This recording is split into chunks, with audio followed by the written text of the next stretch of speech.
happy fiesta po dito sa parokya ng San Pascual Bailon at pambansang dambana ng Nuestra Señora de la Inmaculada Concepcion de Salampao. Halina at tunghayan natin ang isa na namang Mac Ventures Fiesta Season Vlog. Tara! Sayaw na sa Obando, mga kapanalig! May 17, nagpunta kami dito sa Obando dahil sayawan na naman. Fiesta na! Nasa jeep pa lang kami, nakita ko na itong mural na ayon kay Kapanalig Rico. Ano yung painting na yan? Ba't meron mga, ay, salambaw? Nakukuha, hindi ba ang birhen nakuha sa pagsasalambaw ng mga isda? Oo. Ayun, kasabay nung inahon yung salambaw, kasabay nakuha yung birhen. Thank you, Rix. Dahil dyan, kasama ka na sa vlog. 2:09 PM, we are welcomed by an arc na very Bulacan may singkaban. Ang angas nga rin pala nitong music na naririnig namin. Pang cool ang datingan. Parang naninibago ko simbahan, tas Rico, ganyan yung tugtugan niya. Diba, no? Sa itaas ay makikita si San Pascual Bailon na nakatanaw sa langit at gayon rin sa bayan ng Obando. Pagpasok namin ay na-amaze ako sa mala aquamarine na kulay ng pintura sa gilid. Given the white paint and golden ornaments, nangibabaw sa akin talaga itong aquamarine. Para akong nasa tubig. Kapanalig knows. Kapanalig, alam mo bang ang Obando ang tinaguriang Town of Three Saints? Habang papalapit sa altar ay naroroon pala sa loob ng dambana ang mga karosa ni na San Pascual Bailon, Santa Clara ng Assisi at Immaculada Concepcion de Salambao. Obando was established in 1754. Si Santa Clara ng Assisi talaga ang pinakaunang patrona ng dambanang ito. Bago pa makarating ang mga Kastila, may ritual noon ang mga sinaunang Pilipino ng pagsasayaw para mabiyayaan ng anak.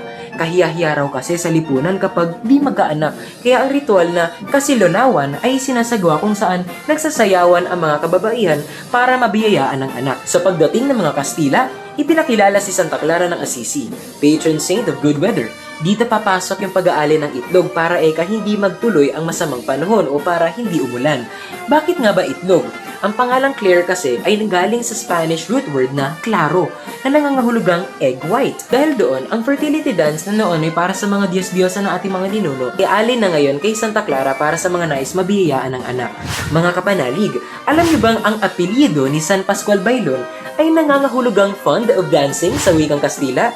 Noong 18th century, ipinakilala si San Pascual Bailon matapos ipagawa ng kura ang simbahan at idagdag siya sa retablo mayor. Maraming manghimala na naranasan ang mga deboto at ang itinuturo nila ay si San Pascual Bailon. Magpahanggang ngayon, si San Pascual Bailon ang leading patron sa Obando. Si Santa Clara ang patrona kung nais makiisa sa fertility dance. Pero si San Pascual Bailon ang main patron during the 3-day festivities. Sa paglipas ng mga panahon, siya na rin ang kamalaunang naging patron para mabiyayaan ng anak. 1763 naman nang may mga mangingisda sa huling duong sa bayan ng Tambubong na ngayon ay Malabon City ay nakabingwit mula sa kanilang sanambaw o yung malalaking fishnets ng isang imahen, ang Birhen ng Sanambaw. Dadalhin sana nila ang Birhen sa Navotas kaso bumigat ito lalo nang hindi na sila halos makagalaw. Ngunit nung dadalhin nila papuntang Obando ay gumaan ito. Mula noon, isa na ang Birhen ng Sanambaw sa mga patrona ng Obando. Sa unang araw, May 17, si San Pascual Bailon ang pinagdiriwang. Sumunod naman, kung May 18 ay si Santa Clara ng Assisi, pag May 19 naman ay ang Birhen ng Salambao. At nakita rin namin ang ilang mga debotong galing pa sa iba't ibang lugar. Bumubulong ng panalangin ng pasasalamat at kahilingan dito sa simbahan ng Obando. Minu-minuto, di nawawalan ng tao dito sa altar. Grabe, mula roon sa altar ay naroroon ang Birhen ng Sanambao, si San Pascual Bailon at Santa Clara ng Assisi, nakatanaw sa bayang pinagpala. Sa pag-explore namin, nagulat nga ako na makita ang balong ito. Ito ang balon yan. Ang daming pigeons. Dove or pigeons? Crow. Oh shucks, totoong balon. Nards, totoong balon, no? Ang lalim. Katakot. Wala, nakakatakot. Kala ko, joke lang to. 2:13 PM ay busy ang ating mga kapanalig sa pagkukumpuni ng mga bulaklak sa karosa. Thank you po. Okay po. Bigyan. May oras kasi kami. Kaya Okay po. Gets po. 2:22 PM naman nung makalapit na tayo sa tatlong patron sa likuran ng Retablo Mayor. Mga kapanalig, andito po tayo ngayon sa likuran ng Retablo Mayor ng Mahal na Birhen ng Salambao, ng San Pascual Bailon at ni Santa Clara ng Assisi. At kung mapapansin nyo, dito sa ibaba ay mayroong mga itlog. Ito ay alay, hindi lamang para laban sa baha at sa pag-ulan, kundi may mga kaakibat din ito mga panalangin at kahilingan. 2:41 PM nang kumain muna kami at nakita namin ang tanawing ito. Grabe ang gandang pagmasdan, no? Along with the church bell tower. 3:53 PM naman nang bumalik na kami sa dambana at bumungad sa amin ang iba't ibang mga pampasalubong. Ang dami! Wow! Dali, may chibi pala itong sa loob. 800. Nung makaupo na kami, palagi talaga akong na-amaze sa mga church na napre-preserve pa yung mga pulpito nila or kung saan naghuhumili yung mga pari noong panahon ng Kastila. 4 PM nagsimula ang banal na misa sa pangunguna ni Reverendo Father Rainiel Pineda. Ibinahagi niya sa kanyang humili na dito mismo sa loob ng simbahang ito sa pamamagitan ng banal na misa, narito ang himala. Dito po natin tinatanggap yung biyaya sa pagsasayaw.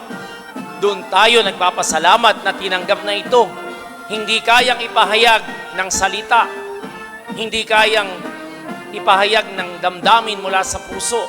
Kaya kinakailangang ikilos, kinakailangang isayaw, kinakailangang isigaw. Kaya meron po tayong ganong pamimintuho. Matapos ang banal na misa around 5:29 PM, lalong dumami ang tao. Habang naglalakad pa uwi ay nakasalubong rin namin itong cool na mural depicting the three patrons. At alam nyo ba na sa paglalakad namin pa uwi, napakarami naming nakasalubong. Tubig na yung part na to. Oo. Ano? Ito? Ay, parang agonin na to. Ay, din nakakatakot pala pag bumabagyo dito, no? Pag high tide lang dito, may tubig na. Ay, pero nga nito ko. Yan. Taas nga ng bisikleta. Makikita mo lang sa bando ka ng pag ganyan ay yung mga tide. 10 PM, merong Santo Cristo. Ayan. San Pascual Bailon rin. Ayan, no? San Jose. Si Senyor San Jose.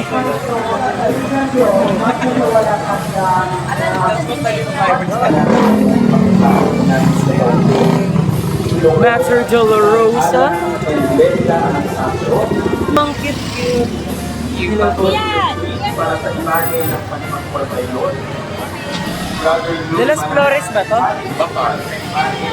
And this magnificent view, the charming view of the sunset. Time check in 7:12. Ayan. Katabi ko si Rico. Nasa likod ng tricycle si Nerds. And nandito kami ngayon sa Bulacan. Uwi na kasi galing kami Obando. Tapos biglang ngayon, nadaanan namin mayroong mga Flores, Santa Cruz. Wow, saksihan natin. Grabe, napakarami nating na-feature na sagala mga kapanalig dito naman sa Bulacan. And grabe rin yung traffic ng mga oras na yun. And doon nagtatapos ang video kasi need na talaga namin umuwi dahil gabi na. At dito na naman po nagtatapos ang isa na namang Adventures Fiesta Season Vlog. Viva San Pascual Bailon! Viva Santa Clara ng Assisi! At Viva la Virgen ng Salambao! Kita-kits mga kapanalig! Santa Clara.